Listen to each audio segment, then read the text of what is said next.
ఇక్కడ CMR girls hostel Even security also should be female along with men.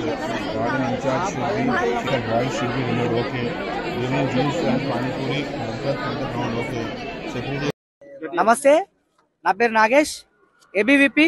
ఈరోజు మేడ్చల్లోని Kandlakoya CMR girls హాస్టల్లో నిన్న రాత్రి 1 గంటలకి ఈ హాస్టల్లో మెస్సు పెట్టేటువంటి ఎవరైతే మేలు మెస్సు పెట్టేటువంటి స్టూడెంట్ వాళ్ళు ఎవరైనా కావచ్చు, బాయ్స్ నైట్ 1 o'clock ఆడపిల్లల హాస్టల్ స్నానం చేసుకుంటుంటే వెళ్లి రూమ్ లో వీడియో తీయడం జరిగింది.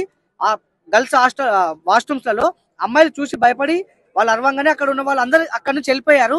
గతంలో కూడా ఆడపిల్లలు స్టార్టింగ్ లో సెప్టెంబర్ లో ఫస్ట్ ఇయర్ ఆడపిల్లలు గర్ల్స్ హాస్టల్లో అడ్మిషన్ తీసుకున్నప్పుడే వాళ్ళ మీద డౌట్ వచ్చి ఎవరైతే ఇన్ఛార్జ్ ప్రీతి మేడం అంట, ప్రీతి మేడం కి వాళ్ళు నోటీస్ ఇచ్చారు, మేడం వాళ్ళని తీసేయండి మేడం, మాకు వాళ్ళ మీద డౌట్ ఉందని చెప్పిన తర్వాత కూడా ఇప్పటి వరకు వాళ్ళు వాటి గురించి స్పందించింది లేదు, వాళ్ళని తీయలేదు.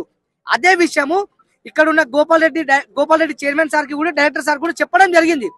కానీ వార్డెన్ దాన్ని ఈ రోజు వాళ్ళు అక్కడ ఆ రోజు నిర్లక్ష్యం చేయడం వల్లనే ఈ రోజు ఇన్సిడెంట్ జరిగింది.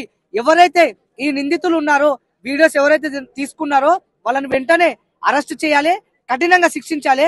ఈ ఇన్సిడెంట్ అయ్యి రాత్రి 1 o'clock ఇన్సిడెంట్ అయినప్పటి నుంచి మార్నింగ్ 11 గంటలకి ఆడపిల్లలందరూ బయటకు వచ్చి తినకుండా ఆఫ్టర్నూన్ 11 గంటల నుంచి కంటిన్యూస్ ధర్నా చేస్తున్నారు. కానీ ఇప్పటి వరకు గోపాల్ రెడ్డి చైర్మన్ గాని, డైరెక్టర్ గాని, ప్రిన్సిపల్స్ గాని ఇప్పటి వరకు ఒక్కరు కూడా వచ్చి ఎందుకు స్పందిస్తలేదు, ఎందుకు పట్టించుకుంటలేదు?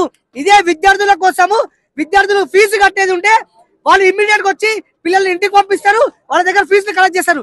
ఒక ఆడపిల్లకి వాష్రూమ్లలో వీడియో తీస్తే పట్టించుకోరా? ఎందుకు ఇంతగానో నిర్లక్ష్యం చేస్తున్నారు? గోపాల్ రెడ్డి చైర్మన్, దాని తర్వాత మల్లారెడ్డి వీళ్ళిద్దరిని రాష్ట్ర ప్రభుత్వం ఈ కాలేజీల పైన వెంటనే చర్యలు తీసుకొని వాళ్ళిద్దరిని అరెస్ట్ చేయాలని చెప్పి ఏబీపీ డిమాండ్ చేస్తుంది. ఎవరైతే నిందితులు ఉన్నారో వాళ్ళని కూడా కఠినంగా శిక్షించాలని ఏబీపీ డిమాండ్ చేస్తుంది. ఇప్పుడు ఇక్కడ ఏబీపీ తీవ్రంగా ధర్నా చేస్తుంది. గోపాల్ రెడ్డి చైర్మన్, మల్లారెడ్డి ఇద్దరు కూడా వెంటనే వచ్చి దీనికి సమాధానం చెప్పాలి. డిపార్ట్మెంట్ అండ్ గవర్నమెంట్ కూడా వీళ్ళపైన కఠిన చర్యలు తీసుకోవాలని చెప్పి ఏబీపీ డిమాండ్ చేస్తుంది.